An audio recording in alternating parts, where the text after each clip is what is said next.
I think if Arteta doesn't win a trophy this season, I think he gets the sack. Not because he's not done a good job, but because he can't get a trophy over the line.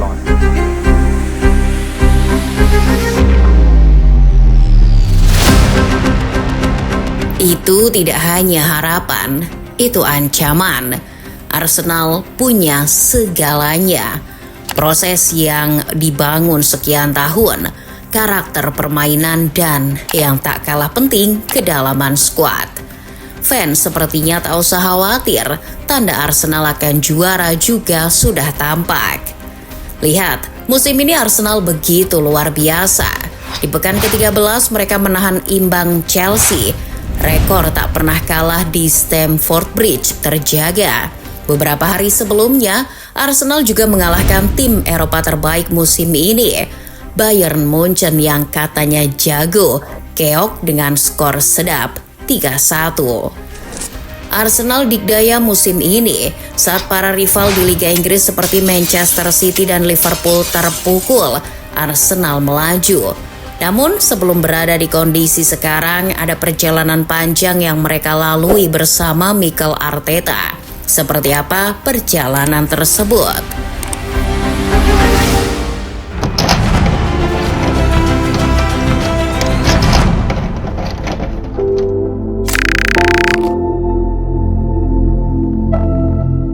Kita akan mundur ke belakang sebentar, di era di mana Mikel Arteta belum menangani Arsenal.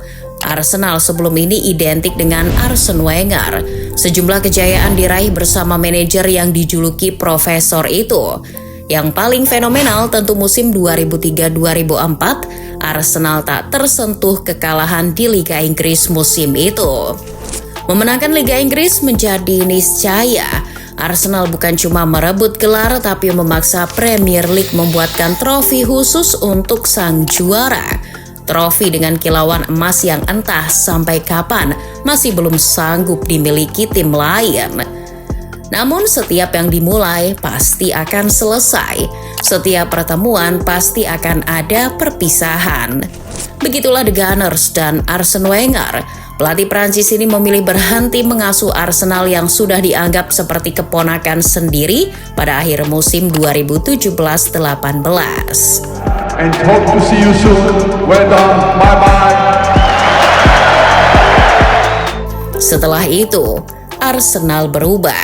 The Gunners sebagai kapal dengan nahkoda yang ijazahnya palsu. Unai Emery ditunjuk sebagai suksesor. Keberhasilan di Paris Saint-Germain menjadi bahan pertimbangan. Tapi beban yang dipikul sebagai penerus Arsene Wenger terlalu berat. Emery sempoyongan menyangga beban itu.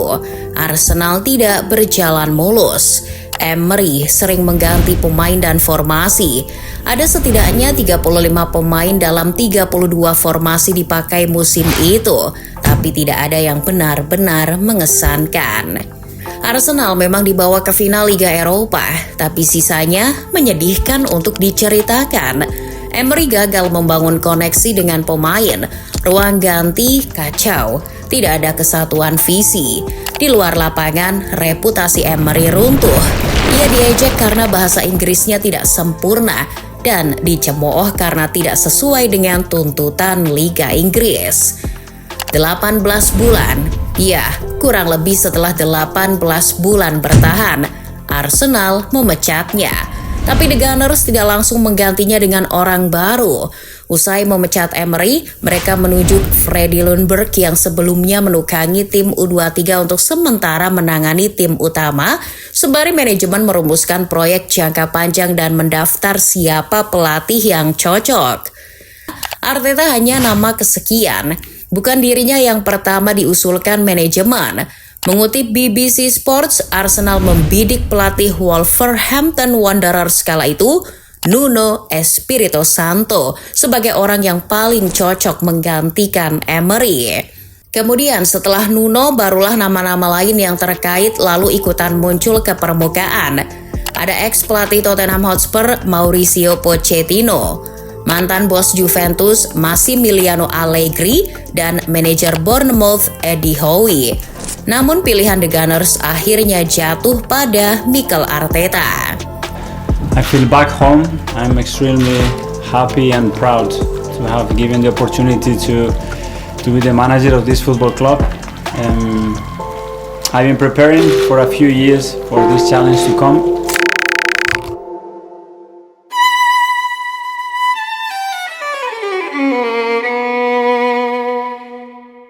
Mikel Arteta datang sepaket dengan keraguan. Ia belum berpengalaman menjadi manajer, hanya seorang asisten, sekalipun asisten dari Josep Guardiola. Tapi justru karena itu Arsenal memandang Arteta orang yang tepat. Selain ikatan emosional, pengalaman sebagai asisten Guardiola yang terbukti 2 kali membawa gelar Liga Inggris menjadi bahan pertimbangan. Arsenal sedang menyiapkan rencana jangka panjang. Rencana itu tak bisa ditangani orang sembarangan. Mereka butuh pelatih muda yang pandai beradaptasi. Arteta dianggap bisa memenuhi kebutuhan tersebut. Pelatih kelahiran San Sebastian ini lalu membawa energi yang sama sekali berbeda dengan pelatih sebelumnya. Jika pelatih sebelumnya tak punya ikatan dengan Arsenal, Arteta punya. Kebetulan dalam nama Arteta juga menggunakan huruf A dan R, sama seperti Arsenal. Sama juga seperti Arsene, pelatih yang membawa Arsenal ke level terbaik. Arteta lalu diberi keleluasaan untuk menjadikan Arsenal semacam laboratorium. Disitulah Arteta mulai menjelma seakan-akan seperti Thomas Alva Edison.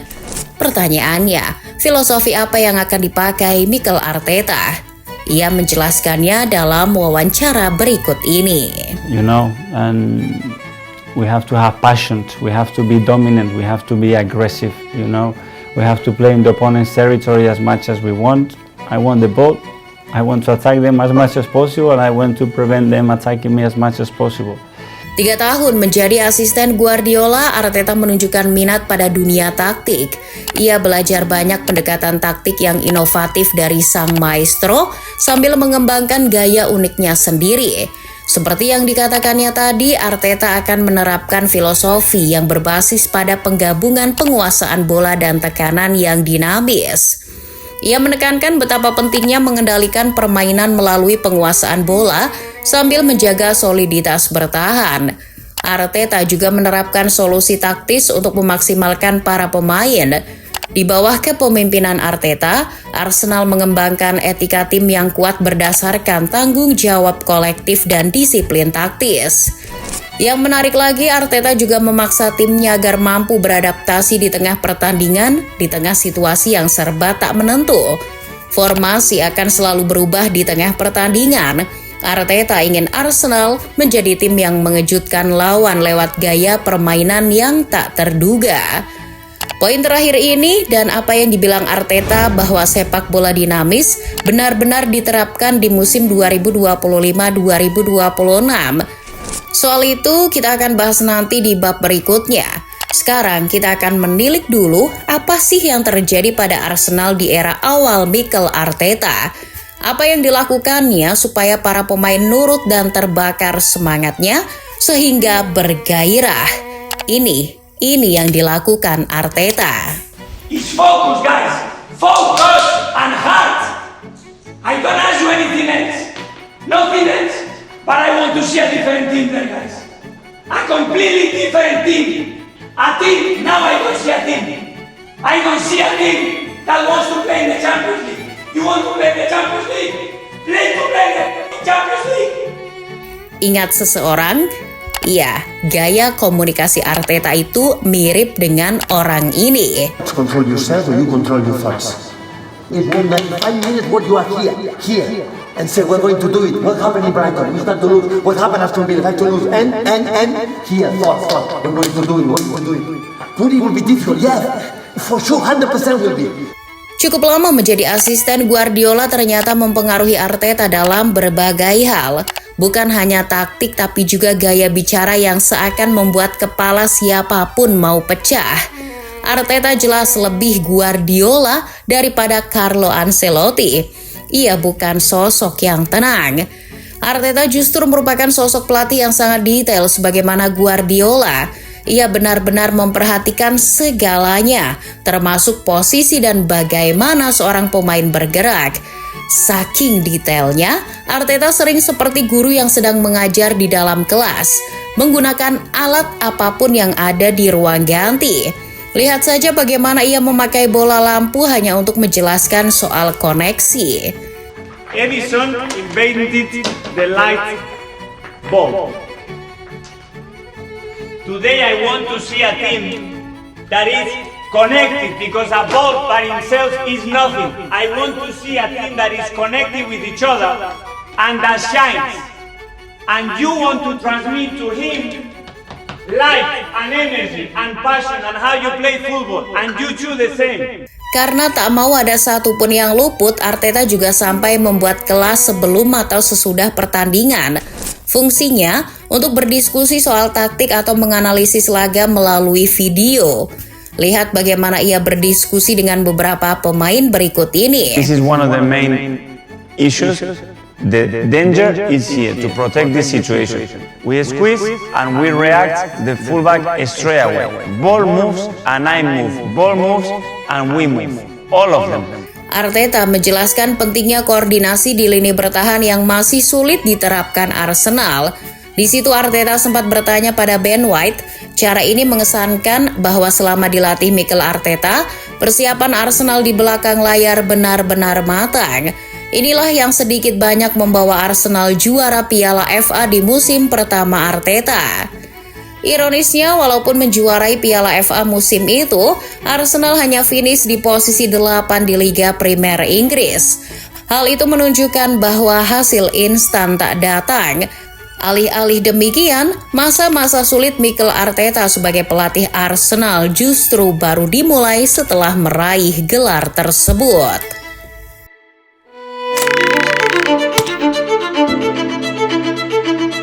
Well, the United Kingdom is under police enforced lockdown for 3 weeks. The government has also advised that children should remain in the household they are currently in and not move between separated parents. Dunia kemudian dilanda virus mematikan bernama COVID-19. Seluruh dunia dipaksa berhenti. Kota-kota berubah bak kota mati. Seluruh dana di banyak negara dialihkan ke kesehatan demi menangani si virus. Situasi ini merambah ke sepak bola. Arsenal juga terkena dampaknya. Dilaporkan ESPN, tak kurang dari 55 staf diberhentikan akibat efisiensi finansial di tengah pandemi. Arsenal juga tak leluasa bergerak di bursa transfer. Arteta hanya memanfaatkan skuad yang ada, skuad yang isinya anak-anak muda. Maka muncul nama-nama pemain muda seperti Bukayo Saka, Gabriel Martinelli, dan Emil Smith-Rowe. Mereka menjadi bahan bakar di tengah situasi sulit. Namun di sisi lain, Arteta juga mendapat kecaman. Para penggemar frustasi atas pendekatan Arteta yang dinilai asal-asalan. Untungnya Arteta memberi sedikit harapan. Lewat pemain tadi, Arteta memberi sinyal bahwa kelahiran generasi penerus lewat kemenangan meyakinkan atas Chelsea 3-1. Sayang, Arsenal masih gagal menjadi pesaing di papan atas karena hanya finish di posisi 8. Bulan-bulan berikutnya pandemi mereda, tapi tidak dengan masalah Arsenal. Justru musim-musim penuh gejolak baru dimulai. Tuan ganti pecah. Dani Ceballos dan David Luiz bertengkar di tempat latihan. Beritanya bocor ke media. Arteta pun berjanji akan mencari siapa mata-mata itu dan memperingatkan soal konsekuensi. Mengutip ESPN, identitas telik sandi itu tidak pernah diungkapkan ke publik. Namun pada Januari 2021, Sokratis Papastopoulos dan Mesut Ozil menjadi 2 dari 9 pemain yang tidak diperpanjang kontraknya oleh Arsenal. Ozil digadang-gadang sebagai Dennis Bergkamp baru saat tiba dari Real Madrid. Tapi saat itu Arteta memandangnya tidak layak dipakai lagi. Dari segi bisnis, Kroenke, si pemilik Arsenal, menyesalkan keputusan melepas Ozil. Biayanya tidak murah. The Gunners mesti membayar 90% dari 7 juta pound sterling yang menjadi utang selama sisa kontrak sang pemain. Dengan kata lain, Arteta mempertaruhkan uang Kroenke, tapi dia tak peduli. Sang pelatih terus menatap ke depan. Usai hasil finish di peringkat 8 musim 2020-2021 dan hanya mendapatkan Community Shield di awal musim, pengeluaran Arsenal malah makin deras. Mereka membeli Martin Odegaard dari Real Madrid seharga 30 juta pound sterling. Ben White menjadi pembelian termahal. 50 juta pound sterling dikeluarkan demi memboyongnya dari Brighton. Dan kiper Aaron Ramsdale juga didatangkan. Arsenal waktu itu banyak mendatangkan pemain muda di bawah usia 23 tahun. Di akhir tahun 2021, Arsenal tercatat sebagai tim dengan pengeluaran terbanyak, yakni 123 juta pound sterling menurut laporan Planet Football. Pelatih bola mati Nicolas Jover juga berhasil dibujuk Arteta untuk bergabung dari Manchester City. Segalanya dilakukan demi membawa Arsenal ke papan atas. Tapi setelah memasuki musim, realita berkata lain. Arsenal dihajar Brentford di pekan pertama, diikuti dengan kekalahan atas Chelsea dan pembantaian menyesakan dari Manchester City. Arsenal berada di posisi paling buncit, situasinya genting dan penuh tekanan buat Arteta. Fans yang ogah melihat timnya main di Championship mendesak agar Arteta dipecat, tapi pihak klub seperti kehilangan telinga. Arteta tidak dipecat, entah ajian apa yang dipakai, tapi bulan berikutnya Arteta membuktikan diri, membabat seluruh laga dengan kemenangan tak terkecuali atas Tottenham Hotspur di North London Derby. Arteta menerima penghargaan pelatih terbaik bulan September, penghargaan yang ia terima lagi pada Maret 2022. 2 bulan berikutnya, Arteta memperpanjang kontrak hingga akhir musim 2024-2025. Tapi sebelum bicara hasilnya musim itu, di akhir tahun 2021 Arsenal lagi-lagi diterpa masalah. Masalah yang justru menunjukkan betapa tegasnya Arteta. Pierre-Emerick Aubameyang sang kapten Balelo alias cari gara-gara. Auba terlibat berbagai masalah indisipliner. Ia terlambat kembali dari negaranya setelah menjenguk sang ibu. Aubameyang juga tidak menjalani tes COVID-19 sebelum laga di Liga Eropa. Auba juga terlambat menghadiri rapat. Ia juga kedapatan membuat tato saat aturan penjarakan sosial diberlakukan di masa pandemi. Kesalahan yang berbagai macam itu cukup menjadi alasan Arteta melucuti ban kapten dari lengan pemain asal Gabon tersebut. Auba juga sempat tidak diizinkan berlatih bersama tim utama. Ia lalu memilih pergi ke Barcelona di pertengahan musim. Arteta sendiri konsisten mempertahankan Arsenal di papan atas musim itu.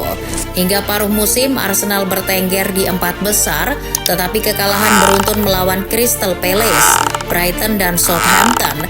Lalu kekalahan atas Tottenham dan Newcastle, impian Arsenal main di Liga Champions kandas. Dengan harus melorot ke posisi 5 dan harus puas bermain di Liga Eropa.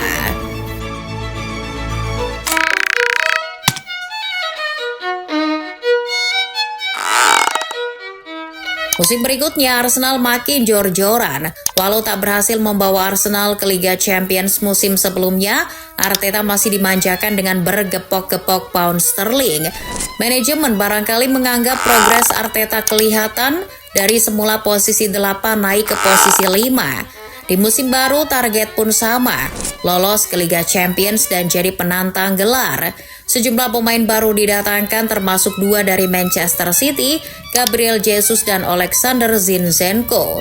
Menariknya, beberapa sumber yang didapat dari ESPN, City melepas 2 pemain itu bukan karena tidak lagi relevan bagi skuad, tapi karena mereka menganggap Arsenal bukan ancaman signifikan. Dengan hadirnya Zinchenko, Arteta ingin mengikuti tren penggunaan inverted fullback musim itu. Josep Guardiola dan Jurgen Klopp telah lebih dulu menggunakannya, dan Arteta ingin menirunya dengan menempatkan pemain Ukraina di posisi tersebut. Secara prinsip, formasi yang dipakai tetap sama, 4-3-3 atau 4-2-3-1. Zinchenko yang jadi inverted fullback akan bergerak ke tengah untuk menciptakan keunggulan pemain di area sentral. Hasilnya mengerikan.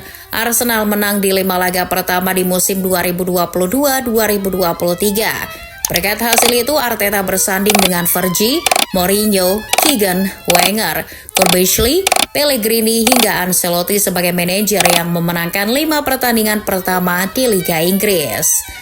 Arsenal melaju mulus di Liga Inggris sampai jeda Piala Dunia 2022. Arsenal hanya kalah sekali, berada di puncak klasemen dan akan juara bila kompetisi berakhir saat itu. Nah, usai Piala Dunia, Arsenal masih terengginas. Paling tidak 5 laga setelah jeda Piala Dunia, The Gunners masih belum terkalahkan. Hasil pahit baru menghampiri di pekan ke-22 melawan Everton dan laga tunda pekan ke-12 menghadapi Manchester City di pertengahan Februari. Kekalahan atas Manchester City itu tak mempengaruhi mental anak asuh Arteta. Terbukti mereka kembali ke jalur usai kekalahan itu. Kemenangan demi kemenangan diraih. Sekalipun tidak menang seperti menghadapi Liverpool, Arsenal setidaknya sanggup memaksakan hasil imbang. Hingga pekan ke-32, Arsenal masih anteng di puncak klasemen. Sedihnya di pekan ke-33, Arsenal mesti bertemu Manchester City, satu-satunya tim yang mengalahkan mereka sejak pertengahan Februari. Celakanya, laga itu berlangsung di Etihad. City dengan De Bruyne. De Bruyne keeps on going and hits it into the back of the net. What a sensational... John Stones. There's an unmarked header and City is offside. Dan kehadiran sang monster menyebalkan bernama Erling Haaland. Well, Haaland has got 2 assists. On to Haaland! 4-1. Tonight when Haaland's going to get 2 assists but no goal. Yang ikat rambutnya dilepas. Memperdaya Arsenal habis-habisan. Skor 4-1 terpampang di Etihad. Arteta menekuk mukanya. Kekalahan itu membuat timnya tergelincir dari puncak klasemen. Kesalahan yang nyaris sama diulangi Arsenal pada musim berikutnya. Musim 2023-2024 dimulai dengan perginya asisten pelatih Steve Rowe yang telah menemani Arteta sejak 2019. Arsenal mengawali musim itu dengan rangkaian hasil manis. 10 laga dilalui tanpa satu pun menelan kekalahan. Kalah dari Newcastle United di pekan ke-11 tak membuat Arsenal terjungkal dari 3 besar. Arsenal tampak akan memenangkan gelar di musim itu setelah memutus 12 kekalahan beruntun dari Manchester City. Benar, Arteta mengalahkan sang mentor di pekan ke-8 Premier League. Arsenal cukup konsisten menjaga posisi di 2 besar. Bahkan mereka tidak terdepak dari posisi 1 dari pekan ke-34 hingga 36. Setelah pekan ke-36 selesai, Arsenal cuma unggul 1 poin saja dari Manchester City. Arsenal 83 poin, sedangkan anak asuh Pep Guardiola mengumpulkan 82 poin. Sialnya, City masih menyimpan 1 laga tunda, yakni laga pekan ke-34 menghadapi Tottenham Hotspur. Laga yang ditunda karena pada jadwal seharusnya City dan Chelsea bertarung di semifinal Piala FA. The Citizen sukses memanfaatkan laga tunda tersebut. Alhasil, sekalipun Arsenal memetik 2 kemenangan di ujung musim, poin mereka bisa disalip Manchester City yang bermain 3 laga di ujung musim, ketimbang Arsenal yang bermain 2 laga. The Gunners pun tertinggal 2 poin dari Manchester City dan gagal juara. Tabungan laga tunda Manchester City itu tidak akan berpengaruh sebetulnya jika Arsenal lebih pandai memanfaatkan peluang. Sayangnya The Gunners justru sering menyia-nyiakan peluang, bahkan acap kali membuang poin begitu saja. Ambil contoh saat menghadapi Fulham di ujung tahun 2023, di mana Arsenal justru kalah. Kekalahan konyol juga terjadi pada pekan ke-32. Arsenal bermain di hadapan pendukungnya sendiri, tapi justru Aston Villa yang sukses mencuri kemenangan. Arsenal masih bermasalah dari segi konsistensi, dan itu salah satunya diakibatkan karena cedera dan tidak sedianya pemain inti. Musim itu gelandang andalan Martin Odegaard bahkan absen dalam 4 laga. Masalah serupa juga menjangkiti Arsenal di musim berikutnya. Gabriel Jesus, Gabriel Martinelli, Bukayo Saka, Kai Havertz, hingga Jurrien Timber bahkan David Raya sempat mengalami cedera pada musim 2024-2025. Ditambah performa Liverpool yang entah kesambet setan apa, tiba-tiba tak terbendung sepanjang musim itu. Arsenal kembali harus puas di posisi runner-up. Sepanjang musim itu pula, Arsenal tidak pernah mencicipi berada di puncak klasemen, berbeda dari 2 musim sebelumnya. Setelah cuma mentok di posisi kedua dalam 3 musim beruntun, apakah Arsenal menyerah dan udahlah, mungkin memang takdirnya nggak akan juara? Apakah Arsenal juga memecat Arteta? Kenyataannya tidak. Arsenal tidak memecat Arteta. Pelatih asal Spanyol itu seperti punya ajian rawa rontek yang kebal terhadap pemecatan. Justru saat Arsenal tak ada sedikit pun tanda juara di musim 2024-2025, pihak klub sudah lebih dulu memperpanjang kontrak Arteta. Pada September 2024, Arteta memperpanjang kontrak yang membuatnya bertahan 3 tahun lagi. Mikel, congratulations on signing a new contract. Thank you very much. How does it feel to continue your journey with Arsenal? I feel so happy. I feel very proud. Really special day. Very excited and I'm just looking forward, looking ahead what is coming and very excited.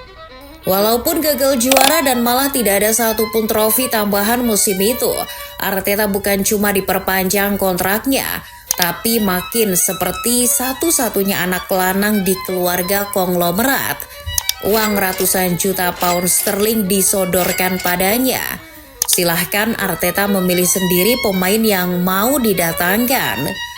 Sejumlah pemain baru pun tiba di Emirates Stadium. Ketiadaan penyerang murni yang jadi masalah di lini depan terjawab dengan hadirnya Victor Gyökeres yang dibeli dari Sporting CP dengan biaya tak kurang dari 55 juta pound sterling. Selain Gyökeres, Arsenal juga memperkuat sektor depan dengan membeli Noni Madueke seharga 48,5 juta pound sterling dari Chelsea.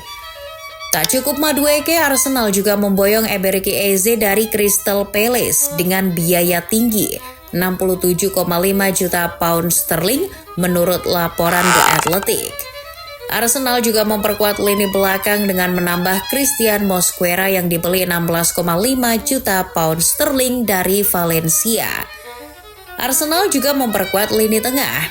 Tidak hanya satu gelandang yang dibeli tapi 2 sekaligus. Selain Martin Zubimendi yang dibeli 55,8 juta pound sterling dari Real Sociedad, Arsenal juga membajak Christian Norgard dari Brentford dengan mahar 12 juta pound sterling. Arteta bukan hanya menambah armada, dari segi strategi sejumlah aspek kian matang. Nico Jover yang setengah mampus dibujuk dari Manchester City untuk melatih situasi bola mati makin terlihat hasilnya. Arsenal sering mampet di situasi open play, namun di keadaan bola mati mereka sanggup memanfaatkannya semaksimal mungkin. Mengutip Football Fancast, per 12 November, Arsenal menjadi tim terbanyak yang bisa nyetak gol dari situasi bola mati di Liga Inggris musim ini. Berapa angkanya?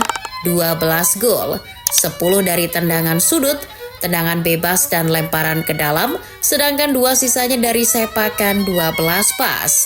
The Gunners juga menjadi tim yang sulit dikalahkan musim ini. Arteta pun makin dekat untuk mengulang sejarah. Sejarah apa? Sejarah yang pernah diciptakan Arsene Wenger. Le Professeur pernah dalam 3 musim beruntun hanya membawa Arsenal di posisi kedua. Itu terjadi pada musim 1998-99, 1999-2000, dan 2000-2001. Nah, di musim keempat barulah Wenger membawa Arsenal juara. Kebetulan Arteta juga mengalami nasib serupa, bukan? Inilah musim keempatnya setelah 3 musim beruntun menjadi runner-up. Mestinya Arsenal bisa juara musim ini. Arsenal juga punya segalanya untuk bisa juara Liga Inggris. Kedalaman skuad, taktik yang modern, kemampuan memanfaatkan bola mati, dan yang terpenting, mental. Alangkah indah bila Arsenal merengkuh gelar Liga Inggris di akhir musim. Percaya proses yang digaungkan Arteta sejak Pak Purbaya belum menjabat sebagai Menteri Keuangan akhirnya terwujud. Namun jika gagal bagaimana?